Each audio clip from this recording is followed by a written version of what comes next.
शब्द मेरे समाज का कोई व्यक्ति कह दे तो इस लोकतंत्र में हमारे ऊपर तो SC ST लग जाएगी, और हमारे समाज को कोई गाली दे दे, हमारी बहन बेटे को गाली दे दे, हमारे इतिहास को गाली दे दे, उसके लिए कुछ है ही नहीं है। तो और ये वही चंद्रशेखर है जिसके पास एक मोटरसाइकिल नहीं थी, आज स्कॉर्पियो कार है, 4-5 स्कॉर्पियो कार, फॉर्च्यूनर कार लेकर घूम रहा है। तो अगर दबाया जाता तो क्या इस स्थिति में चंद्रशेखर आज आया है? तो कैसे आया है? अगर उसे दबाते तो ये सब चीजें जो आज उसके पास हैं, जिन चीजों को लेकर वो चल रहा है और दो समाज को तोड़ने का काम कर रहा है। किसी भी इस तरह के जो कोई भी ऐरा गैरा आके राजपूत समाज को टारगेट करके कुछ बोलने का काम करेगा, उसको मुंह तोड़ जवाब देगा। हर आदमी की अपनी एक अलग विचारधारा है। कुछ लोगों को लगता है कि हमारे लिए समाज से बढ़कर कुछ है ही नहीं, हमारे अपनी बहन बेटियों से बढ़कर कुछ है ही नहीं, हमारे लिए महापुरुषों से बढ़कर कुछ है ही नहीं। तो जिन लोगों के लिए बढ़कर कुछ है नहीं तो उन्हें अपनी जान की परवाह नहीं है। बहुत दुख की बात है एक ऐसे समाज को जिसने अपनी 562 रियासतें देश की एकता के लिए कुर्बान कर दी, उस समाज को 2-4 लोगों की वजह से जिन्होंने चंद्रशेखर पर हमला किया, हमें नहीं पता कौन है मैं, लेकिन एक राजपूत समाज को टारगेट करके इस तरह की बेहुदा बातें की जा रही है। देवबंद में आजाद समाज पार्टी के राष्ट्रीय अध्यक्ष चंद्रशेखर उस रावण पर जानलेवा हुए हमले में उनके समर्थकों में आप देखते होंगे तो लगातार भारी रोष है। और रुड़की के एक युवा ने, जिसका नाम महक सिंह बताया जा रहा है, जिस प्रकार एक जाति विशेष संप्रदाय के बारे में अपशब्द कहे, उसको लेकर क्षत्रिय राजपूत महासभा में कहीं ना कहीं आक्रोश है। और पीछे की मैं तस्वीर आपको दिखा सकता हूँ, यहाँ पर राजपूत समाज के तमाम पदाधिकारी, युवा, बुजुर्ग हमारे साथ मौजूद हैं, बातचीत करेंगे। जी ताऊ जी, क्या नाम है भाई साहब आपका? शिव कुमार राणा। शिव कुमार जी, कैसे देखते हैं पूरे प्रकरण को? विशेष एक जाति को किस प्रकार टारगेट किया जा रहा है, कहीं ना कहीं इस चीज़ को लेकर रोष भी है पूरे समाज में। ये पहली बात तो है, ये किसी जाति विशेष की लड़ाई नहीं है जिस तरह से इसको रूप दिया जा रहा है। ये एक दो पक्षों का विवाद है। एक पक्ष ने दूसरे पक्ष के ऊपर हमला किया, जो दोषी है उनके खिलाफ कानून अपनी कार्रवाई कर रहा है। ये जो इस तरह के लोग जो बीच में जातिवाद को बढ़ावा देकर ये भड़काने का काम जो कर रहे हैं, हम लोग प्रशासन से मांग कर रहे हैं कि इनके खिलाफ कानूनी कार्रवाई की जाए।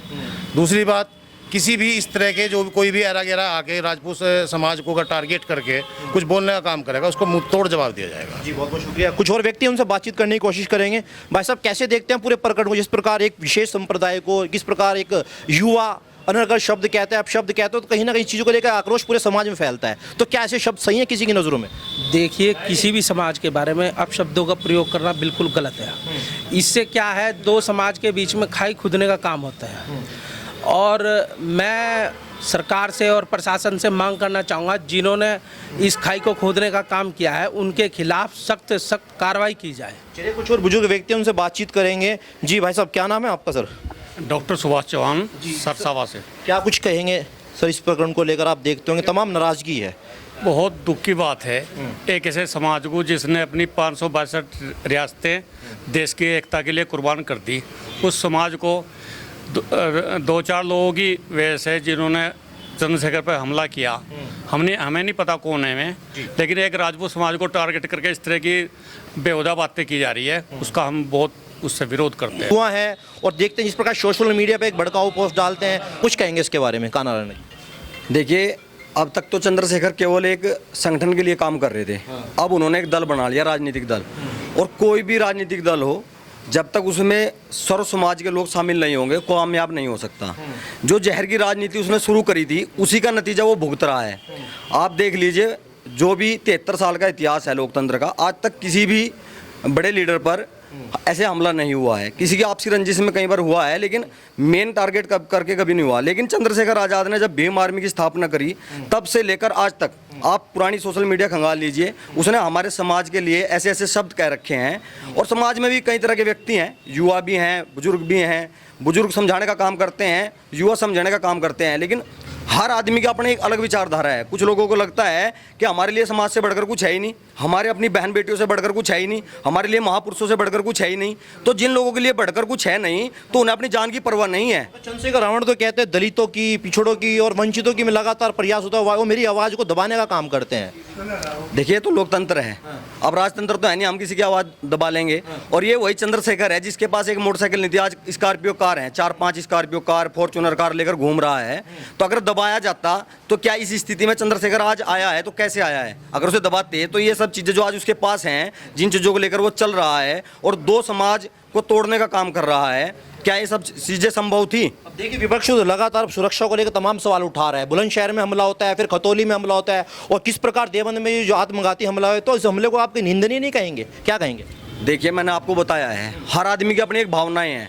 अभी आपने महक सिंह है, इन्हीं के उत्तराखंड के प्रदेश अध्यक्ष हैं, और उसने अभी समाज के बारे में इतने गलत शब्द कहे हैं कि समाज का युवा, देखिए हर आदमी की अपनी एक विचारधारा है। मैंने आपको बताया किसी के लिए जान बहुत ज़रूरी है और किसी के लिए सम्मान बहुत ज़रूरी है। जिनके लिए सम्मान ज़रूरी है वो मार भी सकता है और जान दे भी सकता है, उसे इस चीज़ की परवाह नहीं है। उसके लिए अपना समाज और अपना जो समाज है, बहन बेटियां हैं, जैसे सब देखिए आप बताइए, उन्होंने हमें बताया है कि हमने तो ऐसे ऐसे जाके ये किया है, राज किया है, मतलब अपनी जो आपने सुना ही है, मैं कह भी नहीं सकता, कहते हुए भी हमें तो सच्चाई तो है, देखिए हमें सुन के दर्द हो रहा है। तो समाज में बहुत सारे लोग हैं जिनकी पीड़ा है, अपनी अपनी पीड़ा है, कोई किस तरीके से अपनी पीड़ा को रखता है। आज हमने प्रेस कॉन्फ्रेंस की है जिला राजपूत सभा ने, हमारे बुजुर्ग हमारे साथी सब इकट्ठा हो गए अपनी पीड़ा शासन प्रशासन के सामने रख रहे हैं। अगर यही शब्द मेरे समाज का कोई व्यक्ति कह दे तो इस लोकतंत्र में हमारे ऊपर तो SC ST लग जाएगी, और हमारे समाज को कोई गाली दे दे, हमारी बहन बेटे को गाली दे दे, हमारे इतिहास को गाली दे दे, उसके लिए कुछ है ही नहीं। तो मेरा तो देखिए सरकार को अब सोचना होगा इन चीज़ों को। अब वो दलित नहीं रहे। आप चंद्रशेखर को तो दलित मानने, वो कह रहा है ये मैं दलितों की आवाज़ उठा रहा। जिसके पास फॉर्च्यूनर कार है वो दलित ही है क्या जी? जो आदमी SDM बन चुका है उसके बच्चे आज भी दलित ही हैं क्या जी? जो DM की नौकरी कर चुका है उसके बच्चे आज भी दलित ही हैं क्या जी? कैसे दलित हैं जी? जो लोग सरकारी नौकरियों में बहुत बड़े बड़े IAS IPS बनकर बैठे हैं वो कैसे दलित रह गए? सरकार को इन चीज़ों में संशोधन करना चाहिए। जो एक बार सरकारी नौकरी की सुविधा ले चुका है वो दलित है ही नहीं, शोषित वंचित है ही नहीं। शोषित वंचित तो आज भी गाँव में है, जिन लोगों के पास ज़मीन नहीं है, जो अपनी डोड़ों पे घास काटते हैं या मजदूरी करते हैं, वही तो लोग वंचित हैं। और वो भी लोग नहीं रहे। अब तो खाने पीने को सब कुछ सरकार दे रही, अब तो कमाई नहीं कुछ करनी उन लोगों को। कान्हा जी, अपने समाज के लोगों से क्या कहना चाहिए, खासतौर से ये हो क्या इस प्रकार की सोशल मीडिया पर भड़काऊ पोस्ट डालने से कुछ फ़ायदा होगा? आपस में दोनों समुदायों के बीच कहीं ना कहीं तनाव पैदा होगा। क्या कुछ अपील करना चाहेंगे अपने समाज के लोगों से? भाई साहब, मैं आपके चैनल के माध्यम से दोबारा ये बात रिपीट कर रहा हूँ, आप पूरी फेसबुक खंगाल लें। अगर हमारे किसी युवा साथी ने आज तक कुछ कहा हो, किसी ने भी, लेकिन सब्र का भी कोई वो होता है। देखिए पानी जब बांध के ऊपर से निकलता है तो बांध टूटता है, और जब वो टूटता है तो विनाश तो होता है। बहुत सारे पौधे जो है उसके पानी के बहाव में भागकर चले जाते हैं। तो मेरा तो शासन प्रशासन से निवेदन है, जब हमारे ऊपर SC ST की कार्रवाई हो सकती है जाति सूचक शब्द कहने से, तो उन्होंने तो पूरे समाज को गाली दी है जी।